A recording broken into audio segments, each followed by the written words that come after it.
baju aku banyak yang dah kotor. Jadi aku kena basuh semua baju pagi ni juga. Tapi sabun baju dah habis. Aku cuba selongkar, memang dah habis. Macam mana ni? Aku dah tak ada baju dah nak pakai untuk keluar rumah. Takkan nak pakai kain plekat dekat atas. Jadi aku design untuk jadi seorang saintis. Dan aku nak buat sabun basuh baju sendiri. Selepas melakukan survey and research, senang rupanya nak buat sabun basuh baju sendiri. Jadi aku sediakan bahan-bahan untuk buat sabun basuh baju sendiri. Jom kita mulakan. Mula-mula aku isi baldi dengan 14 liter air. Kemudian aku masukkan plant-based surfactant, iaitu bahan yang diproses dari tumbuhan, dan gaul beberapa saat. Lepas tu untuk bagi banyak buih, masukkan foam booster. Kemudian kacau selama 6 minit sampai dia sebati. A few moments later. Lepas dah sebati, tuangkan antibakteria Premax untuk membunuh atau menghalang pertumbuhan bakteria. Lepas tu masukkan thickener ni. Masukkan secara berkala sambil gaul perlahan-lahan.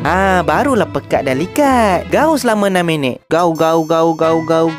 Masukkan semua bahan sudah. Dah gaul pun sudah. Tapi ini belum jadi tau. Kena biarkan selama 12 ke 24 jam dulu, baru jadi sabun. Agak-agak korang, jadi tak sabun yang aku buat ni? Patut tak aku sambung part 2? Ada ke orang yang nak tengok result dia? Cuba komen.